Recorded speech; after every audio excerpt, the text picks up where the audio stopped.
Hey everybody, my name is Brian Huffsummer and this is class number 7. Before we get started, I did have one comment come through.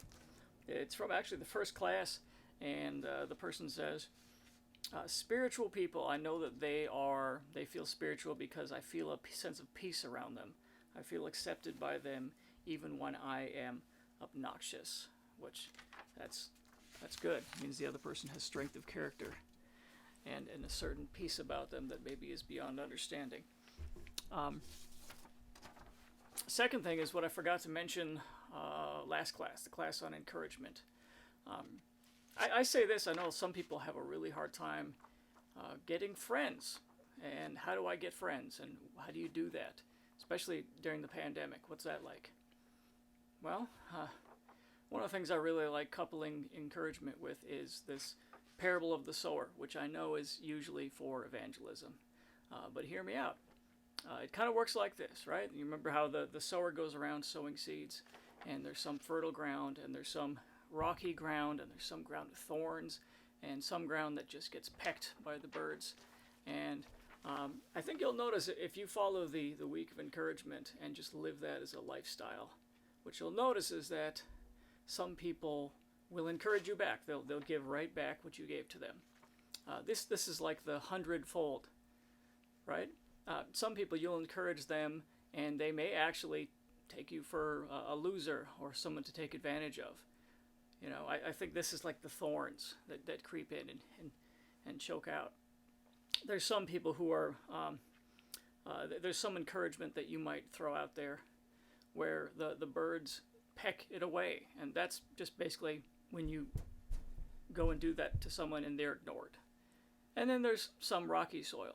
I think that's the encouragement that you throw out there, and it grows a little bit, but it's nothing much. I think these are your acquaintances, and I think this is actually a really good model for how you generate friendships. You encourage everybody that you see. Sometimes it comes back 100-fold. Sometimes that people are just acquaintances. Sometimes people take advantage of you, and sometimes it just doesn't go anywhere. And I think the model actually works really well.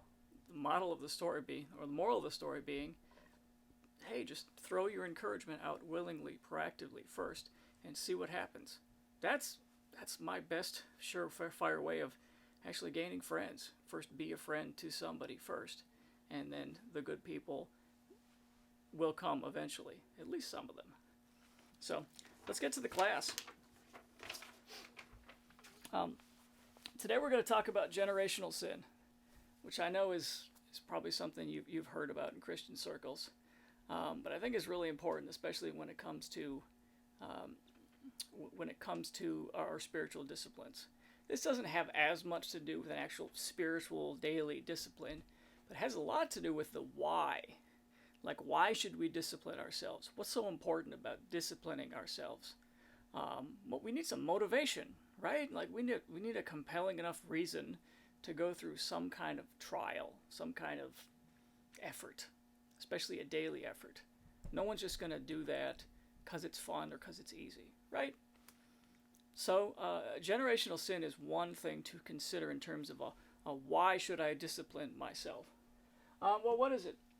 Generational sin is sin whose effects have been passed on throughout the generations. Meaning, if I do something that is wrong, that is negative, that is unhealthy, that is sinful, it's not like I'm just going to absorb all of that punishment in myself. It's very likely, sometimes, at least with some versions of sin, that my children will inherit it, my wife, my community, my church. I know just recently there's a pastor who committed adultery in the community, right? Some of you may know about it, some may not. That church it's imploding now. It's see you later, goodbye. Now that it would have been nice if that adultery would have just affected him and his family and maybe this person that he committed adultery with, right? It would have been nice if it was contained, but this was a pastor. And so there's going to be ripple effects that happen. Right? My own church, the Fargo Church of Christ, went from a pretty large group, 150 at times, to after a significant affair, went down to about a core group of 50 within a matter of years, and it never recovered. And I would like to say, wow, something that major, that is a detriment to the kingdom. It's very counterproductive to what we're trying to do here. But more importantly, it's important to know that our sin, your sin, doesn't just affect you. It affects everybody else in your community, and it can have ripple effects throughout the generations. That's why we call it generational sin, right? This isn't a mysterious family curse, right? This isn't us sitting up at night praying against some mysterious family curse and, oh God, please break the curse because, the devil's got a hold of so-and-so and the devil's got a hold of so-and-so. It's normally not that mysterious or shall we say superstitious. Normally it's patterns of abuse, patterns of addiction, patterns of bad behavior, and like a lack of completeness that just gets passed, generation to generation, church community, and it remains until the cycle is broken. And normally it's the ones who break the cycle that have to do the hard work. They are the pattern breakers. Some Christians even use the word strongholds. Like, what are the strongholds in your life? Which is a very interesting way of looking at it. Like there's like one little corner of you that's just holding out against God. And it's just saying no. And it's causing a lot of damage. And the longer it stays there in your life, the more damage it can cause. So that's a general idea of what generational sin is. I'll focus that there's 3 areas of sin. Right? There's the personal. You may say there's stealing. Sure. I imagine if I stole something from, a grocery store or a clothing store, something else, the chance that it's just going to affect me, that maybe if I'm a single guy especially, that it's just going to affect me, it's a little higher. It's going to hurt me, might not hurt anybody else. Right? It might even be a good thing, me going to prison and paying for my crimes. Could actually be a good thing and a merciful thing in the end, because it will confirm that I'm not God, especially when I'm living in a concrete box for a little bit. This was supposed to say sloth. It says slot. Sloth, me being lazy, especially if I'm a single guy. Most of these personal sins, by the way, have to do with just being single. Maybe your parents care about you and they're sad, but for the most part, these are personal sins. Sloth, well, maybe I just won't amount to much in life. I'm not going to strive. And so I'm going to sit around and play video games and just really not try very hard, right? Gluttony, I might just eat too much. And then I'm going to, my energy level is going to be down. My weight will go up. Maybe I'll die an early death. Maybe it'll really limit my mobility. And I think we find this in Ezekiel 18. Actually, the whole chapter of Ezekiel 18, if you want to read it, it's an interesting read. It talks about this idea of someone having more of a personal sin rather than a corporate sin. It says, "The word of the Lord came to me," starting in verse 1. What do you mean? What do you people mean by quoting this proverb about the land of Israel? The parents eat sour grapes, and the children's teeth are set on edge. As surely as I live, declares the sovereign Lord, you will no longer quote this proverb in Israel. For everyone belongs to me, the parents as well as the child. Both alike belong to me. The one who sins is the one who dies. And it goes through that whole chapter is about, hey, if you're the one who does the thing, you're the one who gets punished for the thing. Right? Just very clear in terms of personal accountability. And I do think that is the case. The Bible is crystal clear about personal accountability throughout the entire biblical corpus. But here's the difference, right? Let me get to the familial. Just even these little things that I mentioned up here. Sure, these things, if I was single, would maybe not affect many people, or maybe not even anybody. But me as a husband with 4 children and a wife, stealing, sloth, gluttony, I go to the prison, I'm getting, less healthy, I'm kind of lazy. Oh, okay, well, now those are becoming more family sins. Let me get into adultery, right? Obviously, if I cheated on my wife, we have divorce to worry about, maybe lots of counseling. Maybe I'm less present with my children. Is that going to cause damage? I think so, definitely. What about abuse? I work with so many people that have just generations of abuse. Just generations of abuse, where the grandpa or the grandma was really off the rocker and they abused the dad and the mom, and then the dad and the mom had to respond, and they sometimes didn't do such a good job with their kids as well. And just entire generations of patterns of abuse and people coping with abuse and tolerating abuse can really mess up even to the third and fourth generations, as we'll see. Sometimes suicide, man. I know some people that suicide has impacted their family, and sometimes there's multiple suicides in one family, and it just destroys families. Sometimes people never recover when they lose a loved one by suicide. It tends to be so much harder than losing it by anywhere else, because it seems so preventable, and you start taking on some sense of responsibility. It can really haunt an entire family. And we see this too, and we see this in the Bible. David, for instance, in his infidelities, it wasn't just Bathsheba. Man, his many wives and his neglect and his poor example shows. I mean, you watch his kids, like his kids are monsters, and they are, not great. And all of Israel was thrown into uproar because of who David's kids were and how crappy they were. Man, like it's almost like the Jerry Springer show in Israel. It very much is like that. The stuff that was going on with David's kids. And I would say that the sins of the father are a direct result, or a direct a contributor to all that was going on. You didn't see mature kids. There weren't very many. All right. Second thing would be Abraham. Abraham, the father of the faith, still, man, messed up sometimes. He goes into the land of Egypt and says that his wife is his sister, just to avoid potentially getting killed. Like, he doesn't protect his wife. And who knows what happened to Sarai at the time. Who knows what happened to her? We can only make assumptions.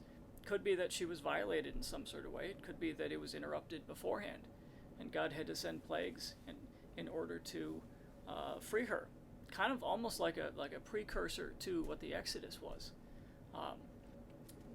And second thing would be David just being impatient and having a child with his maidservant, Hagar.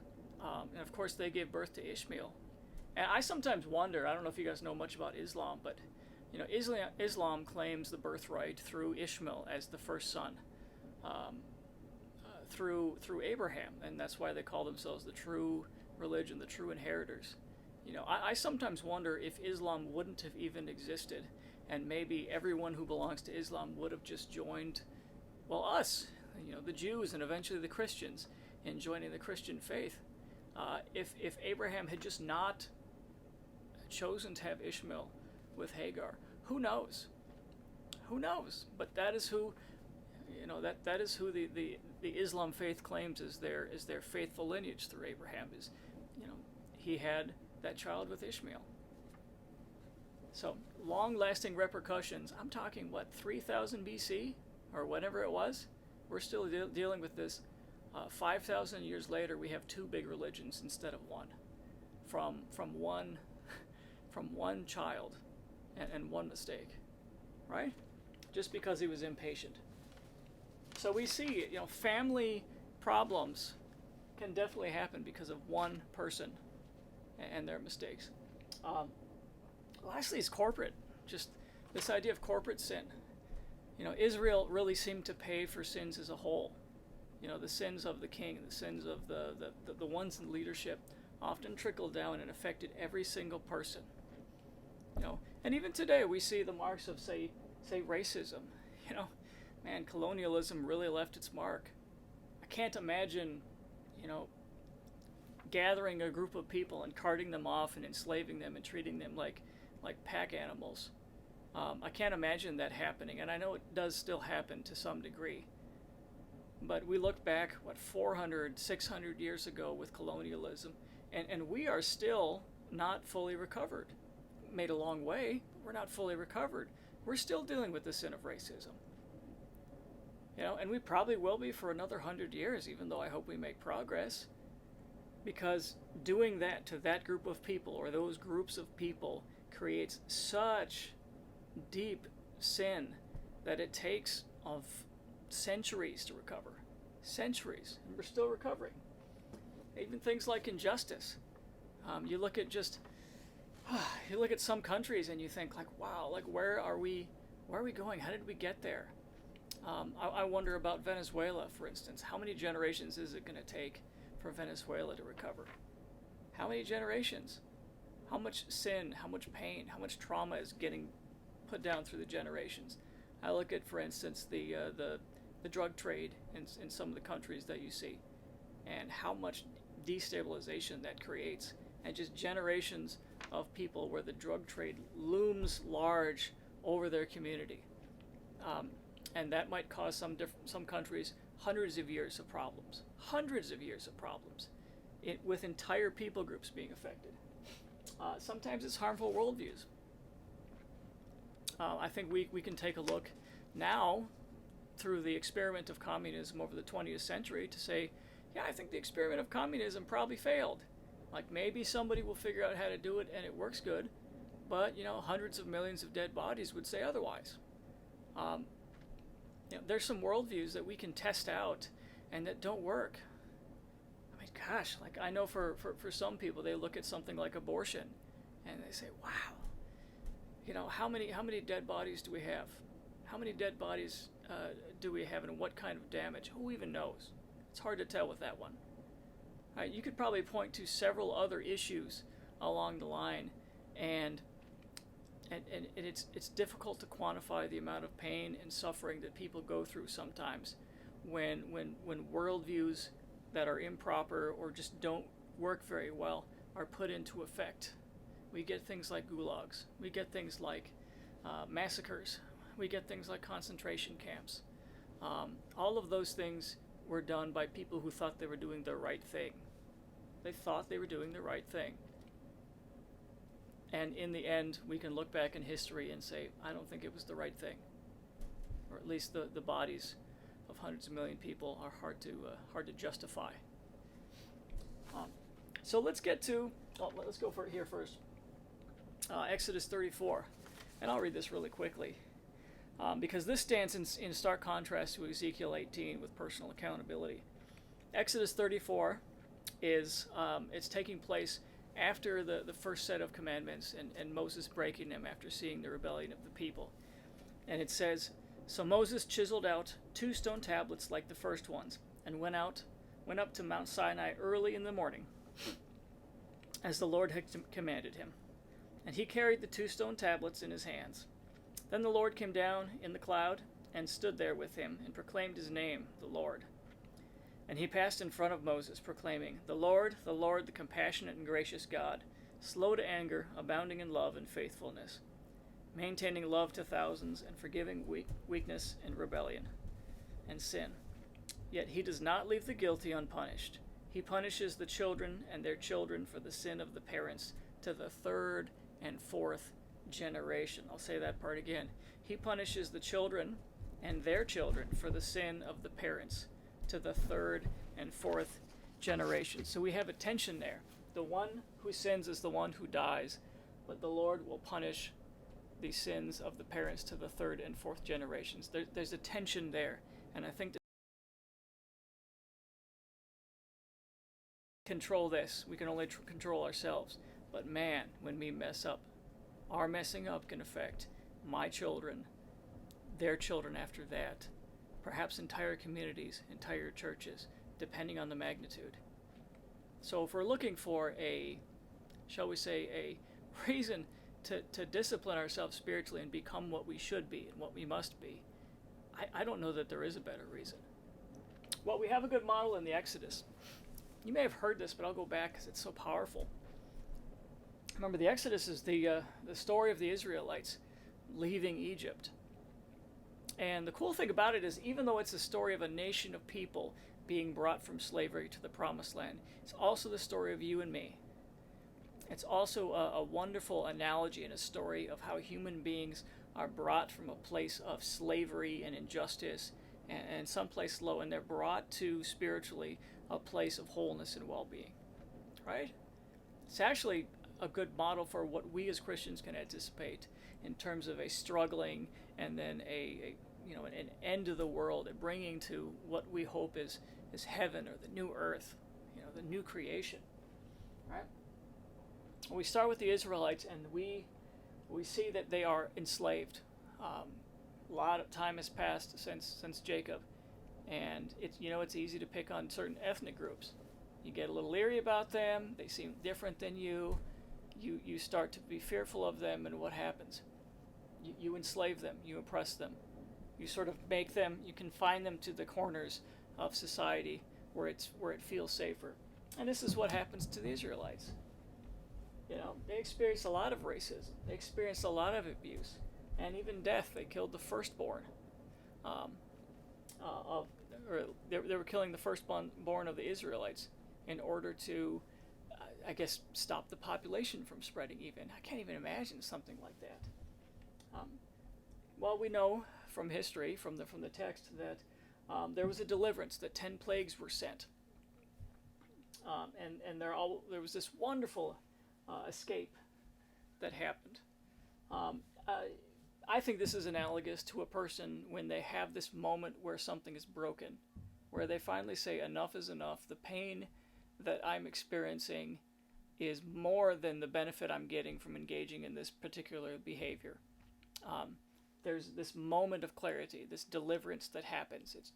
It's striking, and it's often painful, but it's necessary, because people who are stuck in, say, spiritual slavery or sin, because remember, sin is slavery, they need something direct, they need something abrupt in order to shake them from it often. It's not like just an intentional decision happens one day. It's normally a lot of pain that people have to go through. And this deliverance is often what's necessary in order to get there. And then we see, I call this courtship. After this breaking from slavery, there's a courtship. God shows up and shows who he is. And we see the signs, and we see the wonders. We see the Red Sea. We see the manna and the quail. We see the water from the rock. We see all kinds of things where God shows up and introduces himself to a group of people and says, "Here I am." Well, that still's not enough, right? There's still people who, in the desert, who want to go back to slavery, and that's common. Slavery might really stink. It might be horrible and painful, but you know what? It's a known quantity. And some people would rather return to something they know rather than go into the fearful unknown. It's true. It's just what human beings do. So they set up a tabernacle. Finally, after the second 10 commandments were built, they set up a tabernacle. And they set up these 10 commandments. All right, this is the imposition of new culture, meaning new rituals, new ways of being, new expectations, as well as the 10 Commandments, which I think represents very well like a new structure, new rules, right? We're taking chaos. We're taking all this chaos of our life, and we are imposing a structure. And this is what eventually leads to the promised land, right? It's that imposition of discipline, new culture, new structure, hard to do, but it'll lead us eventually to the promised land. But of course I wrote not yet, because we know, even after the tabernacle, even after the 10 Commandments, what happened? Do you guys know what happened? Right, they went to the promised land, and they sent out spies to go check it out, and they came back and they said, "Oh my, they're so big, we can't do it." Right? They left slavery, but slavery still hadn't left them. They had not changed. And so the Israelites wandered for 40 years in the wilderness. And why? Because an entire generation of Israelites had to die. They did not enter the promised land. And it wasn't until their children, who grew up not in slavery, who grew up with different expectations, breaking the chains of slavery themselves, they were allowed to enter the promised land. It's the idea of generational sin. You can't expect generations to just get it. Change tends to happen generationally, either for good or for bad. It's not like we all start at one place and we can all reach the other place. It's more like, no, we inherited certain baggage and certain benefits, and we're passing on an entirely different set of baggage and benefits. Every generation goes through this. Every generation goes through this. And I'll ask you, where do you think you are in this? Where's your generation? Where are you in this process? Do you recognize this own pattern in maybe the generations that came before you and in your own life? And if you don't, maybe it's time to stop and think about this, right? So there's some healing that needs to take place. First thing is about healing the past. Not everybody wants to go back there. Past is not always pretty. But I'll say, your grandparents, your parents, maybe even your great-grandparents, they didn't talk about the past much. Maybe it's because the past is too painful. 200 years ago, just like I said with Susanna Wesley, like 200, 300 years ago, Susanna Wesley had 20 children, and 8 of them were still living by the time she died. Right? People lived on $1 or less a day. It's horrible. I can't imagine the people in North Dakota 200 years ago trying to survive weather like we've had in February here. Can you imagine that? Going through that? People had very hard lives. It's no wonder why they didn't want to talk about the past.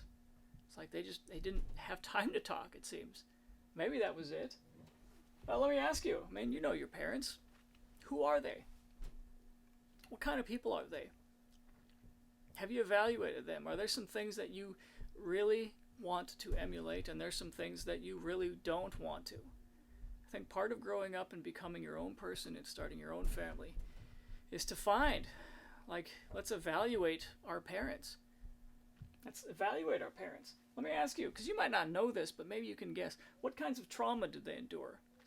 Were they abused as children? Did they go through some addiction?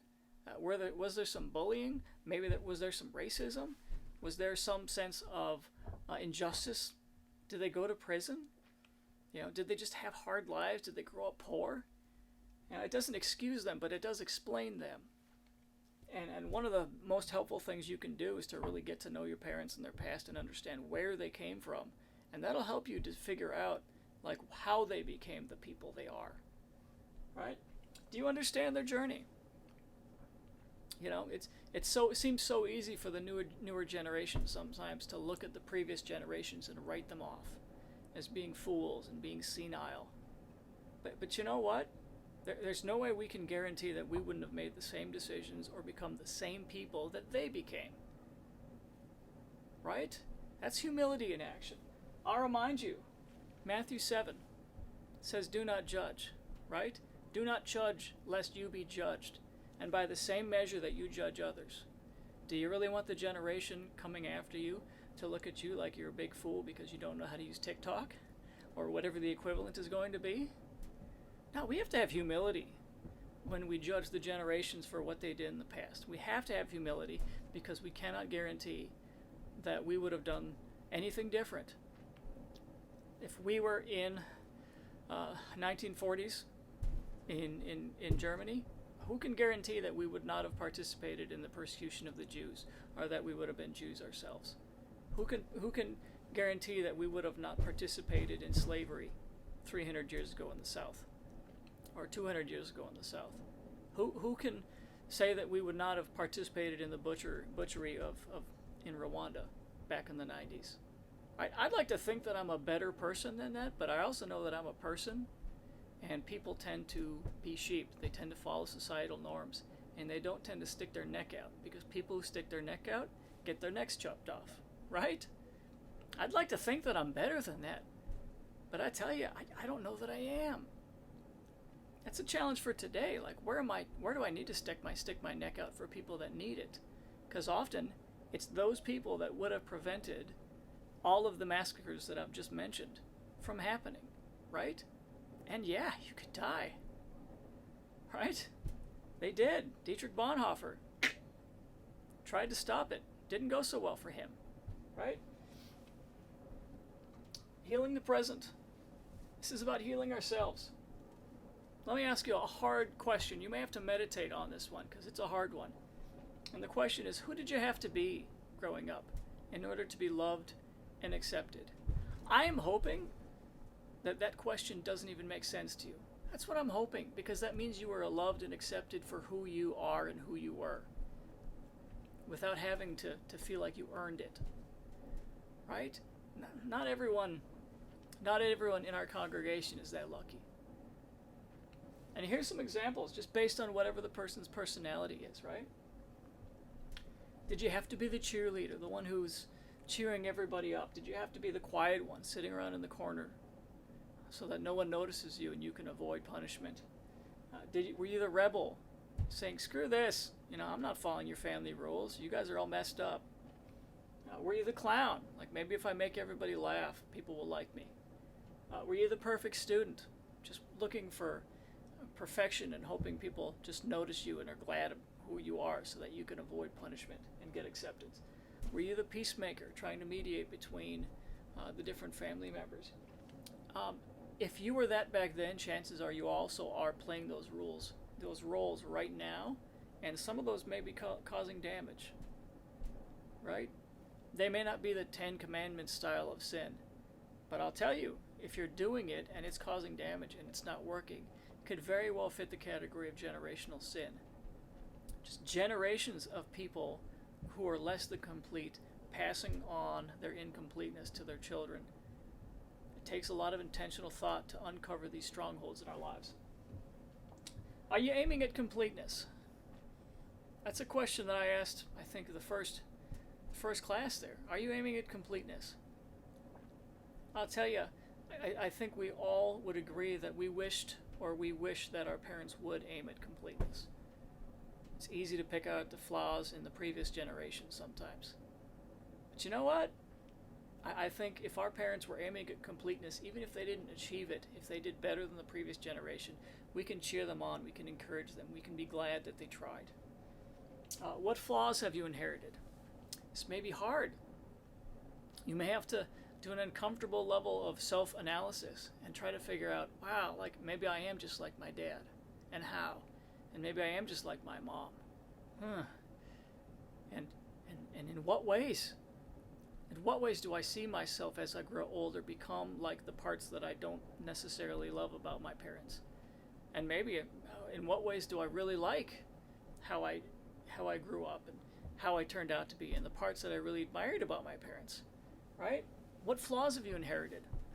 If you don't figure this out and stop it, you can pass it on to your children, right? And that has to do with healing the future. I think a very honorable goal for anybody's lives and anybody who has children is to do better than your parents, right? Not to fix everything for the entire generations coming in the future. That's not possible, but to do better than your parents. And let me ask you this hard question. What's going to be your legacy? What's going to be your legacy? When you're on your deathbed, what are people going to say about you? Who's going to be there? Who's going to speak at your funeral? Who's going to say things after you've passed, and who's going to remember you? I think this is our mark on the world. This is our spiritual legacy. And this is definitely what we need for. I don't know if you've ever been to a funeral where somebody's lived an amazing life, and you just sit there in awe and you say, wow. Like, it took a lot of discipline to get there, but man, it's worth it. It's worth it. What generational sin do you refuse to pass on? I'll have you sit there. Think about it. Maybe something's coming to mind already. What generational sin do you refuse to pass on? Is there something your dad did or something your mom did? Is there something your grandparents did? Is there a pattern that you've tried to fight your entire life? I'll pick on alcoholism because, man, that's in a lot of families, right? Do you have a lot of drunks in your family? And have you seen the damage that it's caused? Have you fought? Have you fought for that? Well, let's fight it. Let's fight it together. I think that's why God gives us churches. He gives us communities, so we don't have to fight alone. Right? If there's something that you refuse to pass on to the next generations, then here's how you do it. You do it just like Israel did it. You establish the tabernacle. You establish 10 commandments. You get hard on yourself. Sometimes you got to break some tablets and then create some more and spend 40 days on the mountain praying, right? Sometimes it's that hard. But you need a tabernacle, meaning you need a pattern and a way of life. You need a period of commitment and worship to get you to whatever's next. And you need structure. You need rules. You need to know, for instance, I am not going to buy alcohol. For instance, if I struggle with alcohol, I'm not going to trust myself with alcohol, right? That's a rule. But what if everybody who struggled with alcohol just did that? I know it's not that easy, and there's more things. But man, we need rules, we need structure, we need culture. We need to meditate and take ourselves seriously. We also need to trust that this flesh right here is enslaved sometimes, and I need to stop treating myself like I have total freedom of will. I don't. There's things that are warring against me. There's things that are warring against you, and you need to take them seriously. And don't just count on your self-control to get you through. Don't even put yourself in situations where you know you're going to stumble. And don't even touch and don't even handle things that you know can kill you. Right? I think that it's that level of knowledge and that level of harshness when it comes to sin sometimes that will break us free of the strongholds. And it's that level of community that'll hold us accountable, that we can really walk through when we stumble. It's why people created AA. And AA is no joke. There's 12 steps. It's not like just stop drinking and I'll be there when you're on the other side. No, there's 12 steps. Those strongholds, it takes a year sometimes of intense counseling or intense AA work to really uncover the root. And it's not hard, it's not easy. It's definitely not easy. What is your biggest stronghold? I'll ask you that. It's probably something having to do with your personality. And it's probably something that you've struggled with since your teens. If it's there still, and it was in your teens present, I'll tell you, that's your one big sin, or that's your two big sins. Your two big, just damaging, painful proclivities that you need to tackle. You need to take seriously. You need to spend time meditating and praying about and seeing a counselor and going to people that love you and trust you and who will hold you accountable and who will walk with you so that you can destroy this thing in your life so it doesn't affect your kids, right? And if there's not, I can't think of another reason why you should discipline yourself that's bigger than that. And frankly, if we all did that, if we all uncovered our generational sin and took straight aim at it, just targeted aim at that generational sin so that our parents are honored by what we do and our kids thrive, then who knows what can be in 100 years. Maybe your generations will even remember you. Maybe we will defeat racism once and for all. Maybe our churches will grow and will thrive and they won't be destroyed by something like adultery. Right? Maybe we will uncover who we were supposed to be in the first place. And our children and our children's children and our children's children's children will benefit from it. That's my prayer. That's my encouragement. That's why I create classes like this. And it's why the morning routine and having a heavy dose of meditation in your life and really taking seriously your own flaws and working them through matters. It matters. It probably matters more than anything else you can do that day. And it's why I think God gave us things like meditation and prayer and a community that can hold us accountable and love us through it. So, thank you. I'm praying for us, and I can't wait to see you guys for the next class. God bless you.